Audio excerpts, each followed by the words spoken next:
안녕하세요 여러분, 지식자파저입니다. 2020년 7월 20일 더불어민주당 김태년 국회의원은 수도권의 인구 과밀화와 부동산 문제를 완화하고 항구의 균형 있는 발전을 위해서 청와대와 국회를 포함한 정부 부처를 모두 세종시로 이전해야 한다고 주장을 했는데요. 뒤이어 민주당 차기 대권주자로 거론되고 있는 이낙연 의원과 경기도지사 이재명 의원도 행정수도 이전에 찬성하는 입장을 표명하였습니다. 그런데 여기서 놀라운 점이 있는데요.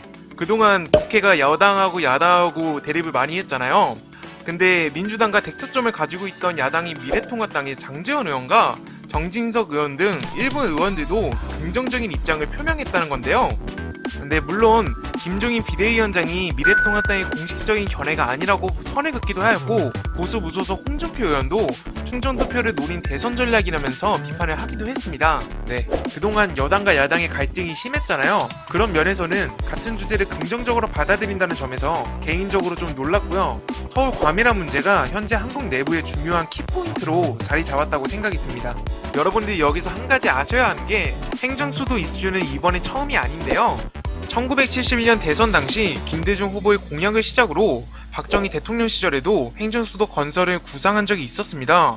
또한 2014년에는 노무현 대통령이 행정수도 건설을 위한 특별법 조치를 발의하였지만 특별조치법을 발의하였지만 관습헌법이라는 위헌 결정으로 화두에 오르기도 하였습니다.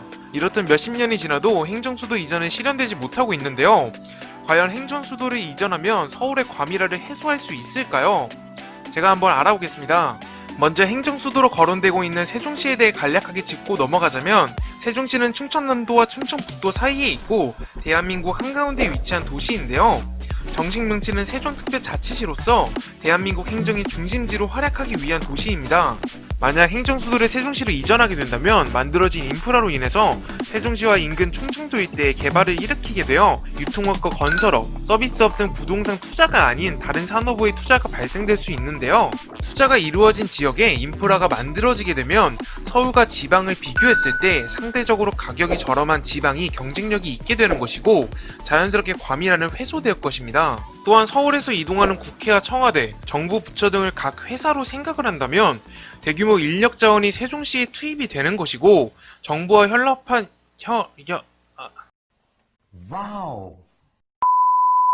죄송합니다. 혀가 꼬였네요.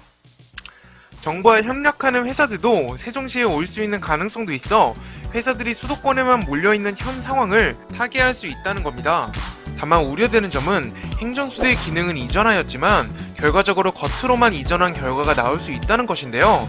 서울에 거주를 하면서 기차를 타고 세종시에 출퇴근하는 공무원이 증가할 수도 있고, 해외 사례를 들어 미국 경제수도인 뉴욕의 집값이 행정수도 워싱턴 DC보다 높아 부동산 투자는 자본의 흐름에 따라 움직일 뿐 행정력은 옮긴다고 하더라도 별 의미는 없다는 의견도 있습니다. 하지만 행정기관들의 이동은 분명 효과가 있을 겁니다. 비록 그 효과가 미비할지라도 서울의 기능 중에서 행정부의 기능을 옮겨오는 것이니까요. 그리고 부동산 대책은 해당 조치로 끝나는 게 아니라 대책 중 하나이며, 가장 중요한 것은 부동산 가격을 컨트롤하겠다는 정부와 국회의 의지입니다. 즉 쉽게 말해서 지금까지 부동산으로 여러 번 조치를 취해왔으나 결과가 좋지 않으니 이번에는 행정수도를 이전시켜서 완화해보자 라고 제안을 한 것이죠. 비록 제안은 민주당에서 했지만 야당의 일부 의원들도 긍정적으로 보고 있으니 여당과 야당이 협의를 잘해서 좋은 결과로 이끌어 주었으면 좋겠습니다. 저는 찬성입니다. 아파트 가격이 너무 비싸. 여러분들은 행정수도 이전하는 것에 대해서 어떻게 생각하시나요? 의견이 있으시면 댓글로 써주시고요. 영상이 재밌으셨다면 좋아요와 구독을 부탁드립니다. 저는 다음 영상에서 찾아뵐게요. 시청해주셔서 감사합니다.